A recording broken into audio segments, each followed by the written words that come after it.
Karen from Countyfairgrounds USA, countyfairgrounds.net. Welcome to today's podcast. This is CoolKay.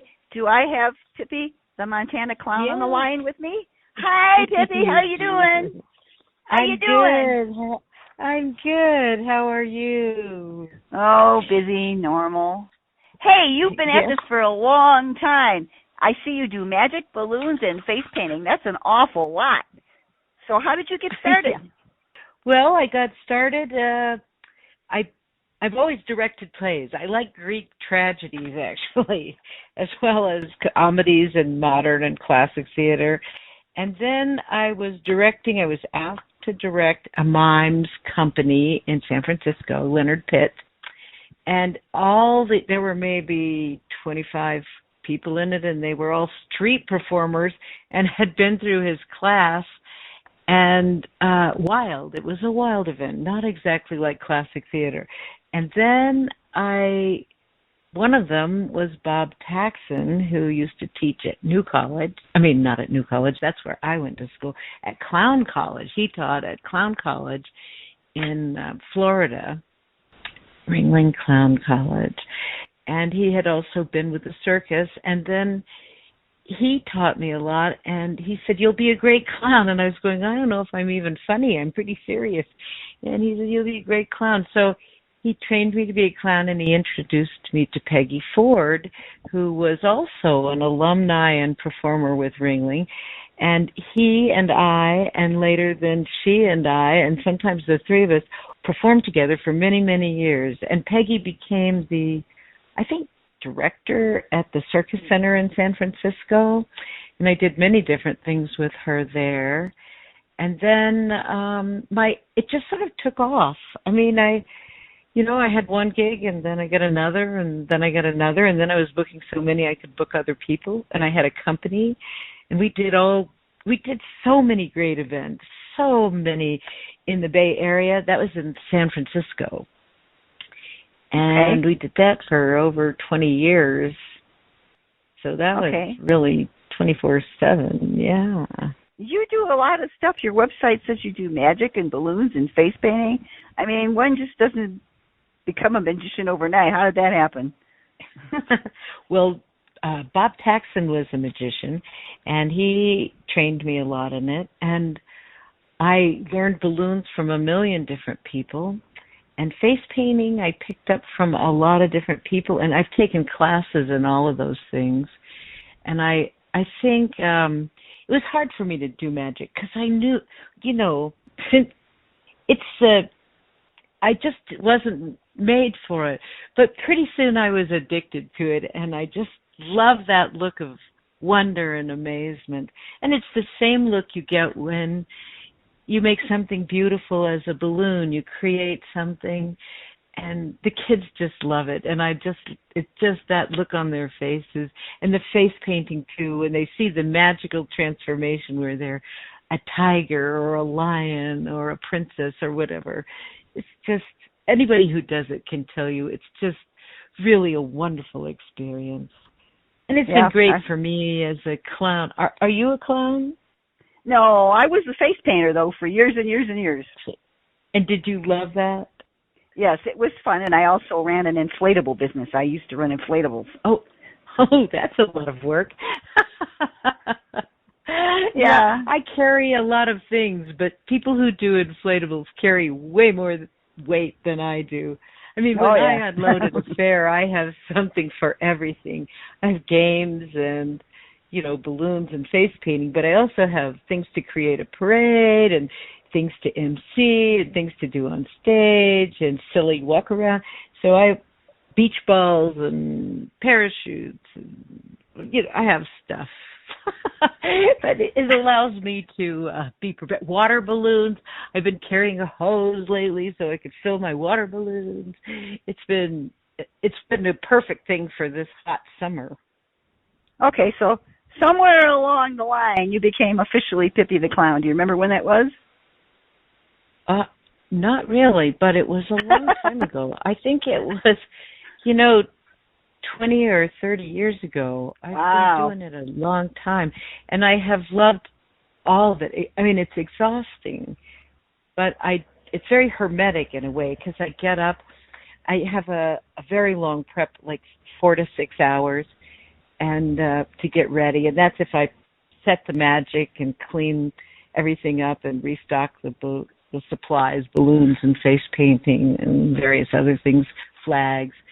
So if I do that the day before, it takes me between 4 and 6 hours to get ready. And then I arrive an hour early, and then I do my set, which is usually 4 hours in a row or more. And then You're making me tired. You realize that? Yeah, it's tiring. But you know what? It's so much fun when I'm doing it. But when I get home, I just take everything off and eat and reset everything and go to bed. It's hermetic. So, okay. I see that you're booked at an awful lot of events this year. Do you do your own booking? I do. I do my own booking, and I love county fairs. And this year I'm mostly in Montana, which I love, which is where I live now, and which I love that. But I've traveled in the past all over the United States and all over the world, and I'm open to that. I was just going back and forth to San Francisco for, more than 15 years, 5 or 6 times a year, and I got exhausted doing that. But county fairs, I've done all over the world and all over the states, and big festivals and things all over the world. So it's been who would ever have thought? First of all, I would never have imagined that I would become a clown. And then secondarily, would I ever travel to Egypt or to Japan or, to Italy or all these places that I've been able to go and perform, or Mexico and tour orphanages? That was with Bob Taxon. And those are such great adventures for me, such unexpected and great adventures. You've got me really curious. You are a woman. Do you have kids? No. If I had kids, I wouldn't be able to do it. It's too hard. You know what I mean? It's demanding. But I love kids, obviously, and I would love to have kids, but I don't have kids. And like I said, I don't think I could have done what I do if I did have kids. So, Okay, so you just don't go overseas. How did you get to go overseas? Egypt? Let's see. I was in a play. I do plays. I direct plays, and I do sculpture and painting too. But at that time, I was in a play, Night of the Iguana. I think it was Night of the Iguana. Yeah, Night of the Iguana, Tennessee Williams. And I played the spinster. It was a great but very serious part. And one of the actresses, Kathy Stefano, was a member of a school, Gene Shelton School of Theater in San Francisco, and she was connected to Andy, I can't remember, but anyway, it doesn't matter, an Egyptian man who studied at Gene Shelton's who wanted to produce a play in Cairo. And so he called me up one day and asked me if I could do a Brooklyn accent. I said, probably. I don't know. What does it sound like? He said, great. So I studied up, and then I got this part. This is a very funny part in Prisoner of 2nd Avenue. And we all flew to Egypt. I think there were 6 of us or something like that. And then the play was in English and was advertised in English and Arabic and French. It had 3 languages on the poster. And we were in Cairo. Our pictures were like 30 feet high. They painted portraits of us to go on top of the theater. It was just amazing. And then they decided that they would really like me to do a 30-minute set of clowning beforehand. And I was going, I didn't bring anything that I use, including my makeup or cost, nothing. But I said, if you wanted, I think I'll try. The worst that can happen is I get a bad review in a language most people can't read. Most people I know can't read. So I did, and I put together costume and makeup and bought, I used what I could at hand, I did a set, and it was popular. And it was so great for me. I learned so much. I learned that I could speak just a tiny bit of Arabic and a tiny bit of French, and of course lots of English, but I decided I would do mime. So, but it's really hard to shut me up. So I found that it didn't matter what I said. That is, it was the rhythm of the language. It was the tempo that I used that I could make them laugh. I could make them stand up. I could get volunteers. I could do everything, and they wouldn't understand any words I was speaking. And that was a total revelation. That has changed my performing career. So be in Egypt. Ooh. All right, so you came back, and you had to go, where else? Japan? Yeah, I got to Japan through Alan Sands, who is a comedy magician. Comedy magician hypnotist, and he's been an agent for me and a good friend for 30 years probably.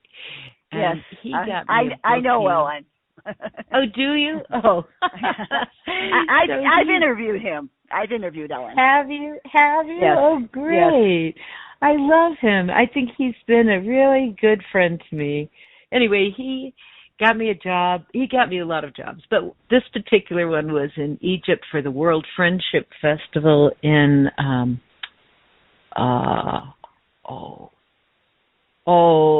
I can't think of the name of the town, but it is a huge town in Japan, a big city, and it was so great. I ended up the agent that was there.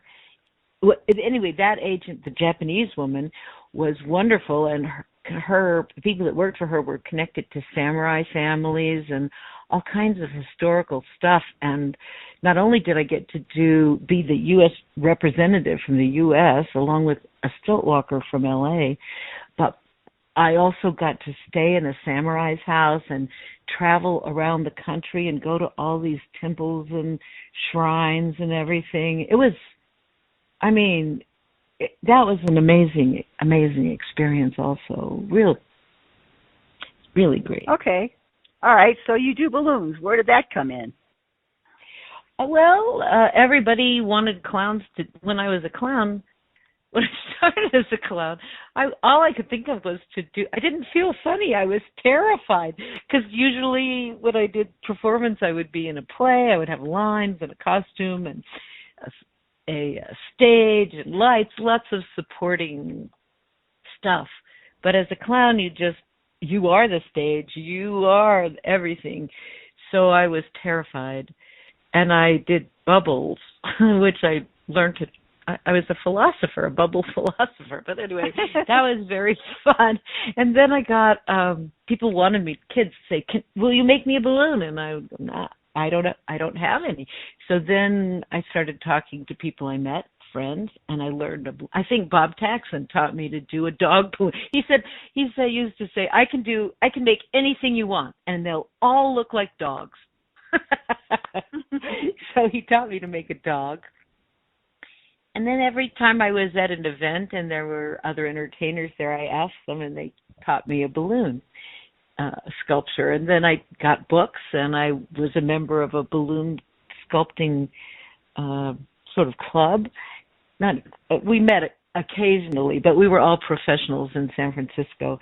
And I went to events, and I looked online, and I learned a lot of different stuff. And I love to make spectacle balloons. I love to make the event. Everything I do is geared towards animating an event, which is something Bob Taxon taught me, but making the event rock.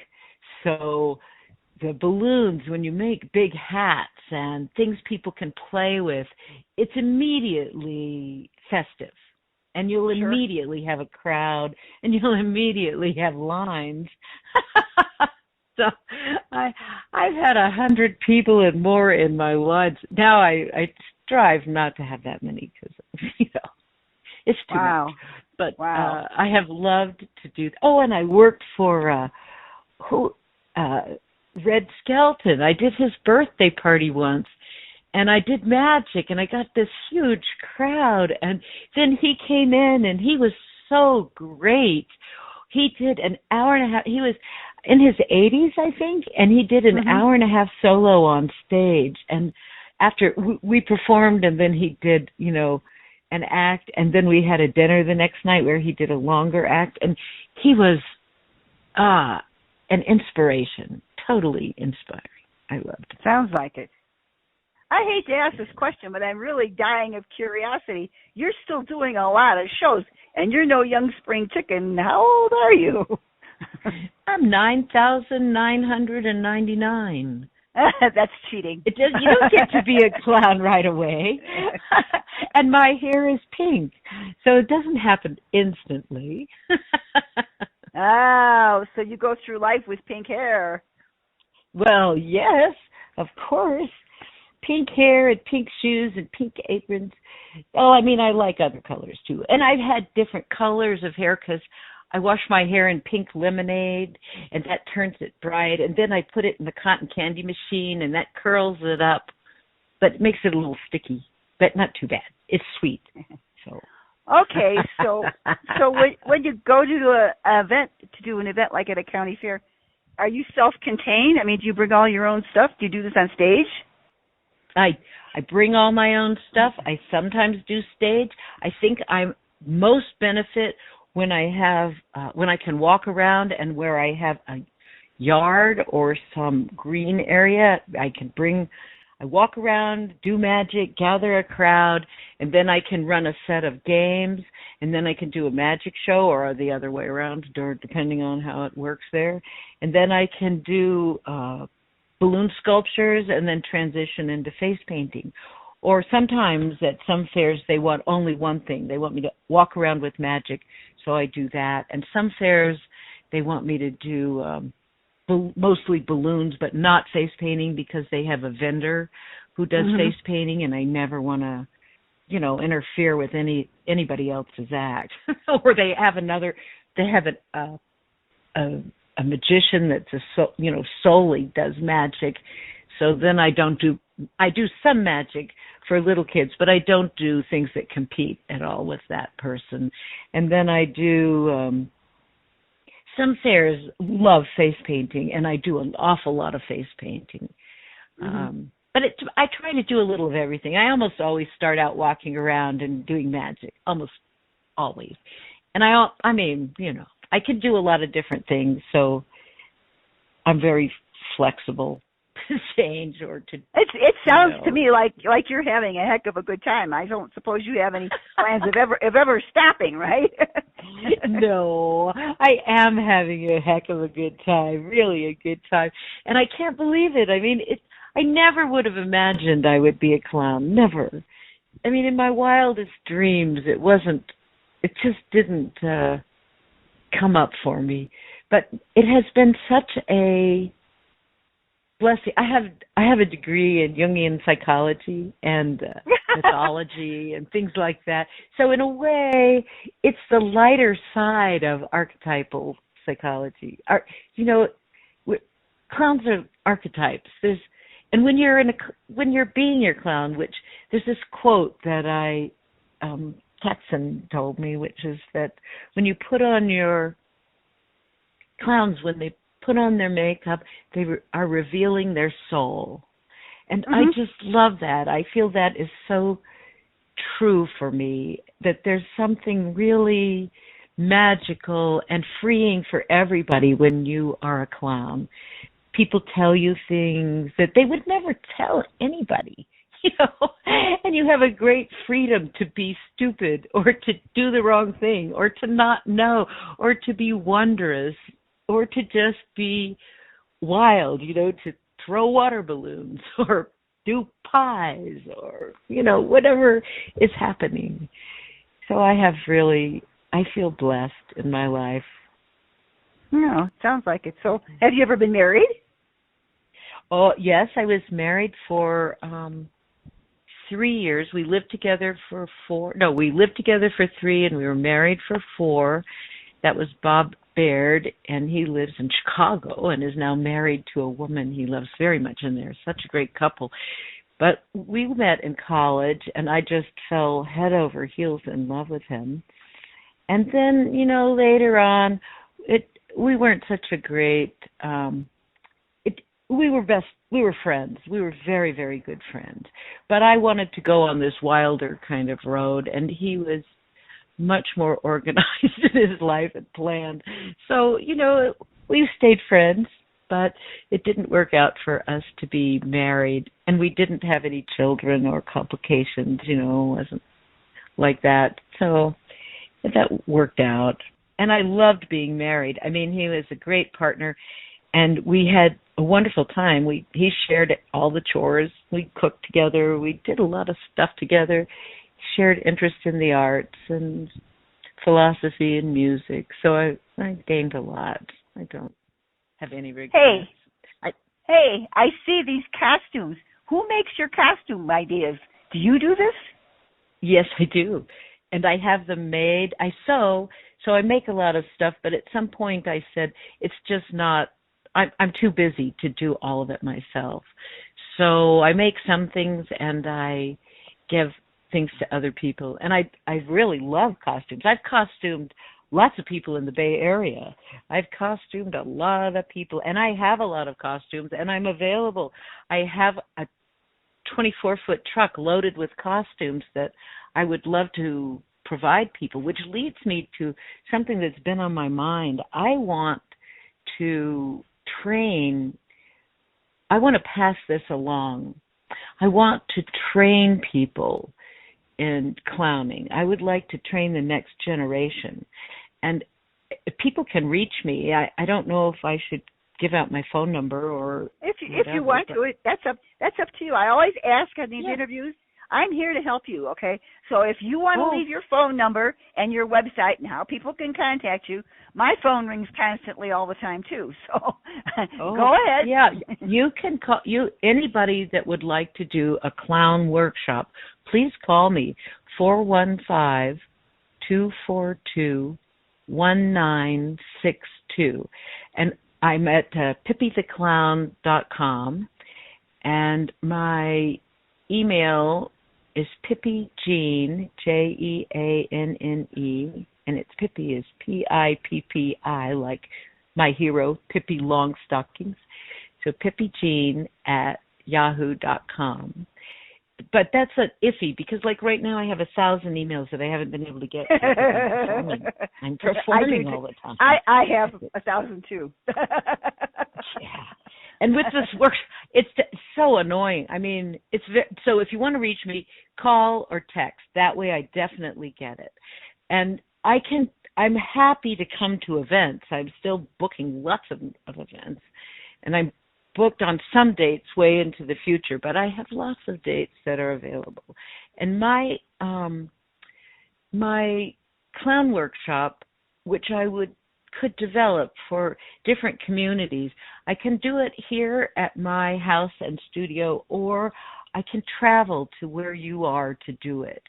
And I'm just sort of in the process of putting this together, because I've trained lots of people, but they were always it was in San Francisco mostly, where they came to my studio, and then I hired them, and they've all become very successful entertainers of various sorts. So I feel that part was really good. But now I live in Montana, and there are very few clowns out here. And there are, in the Rocky Mountain area, there's only 2 or 3 clowns. And I would just love for there to be other clowns. So if anybody's interested, please get in touch with me. Whether you want me to to perform, which I love to do, I adore it. And if you would like to train people in your community, or you individually would like to come here and train, I would love to hear from you. Well, I've interviewed a few clowns, actually. So I've been interviewing. Oh, yeah, you'll have to go look on the website. I've been interviewing now since, it must be at least 10 or 15 years. I forget. But there's quite a few interviews up there, and I have interviewed a few clowns. So, okay. I thank you so very much. I hope to talk to you again. You have a wonderful time. Thank you, Jeannie. Bye-bye. Bye-bye.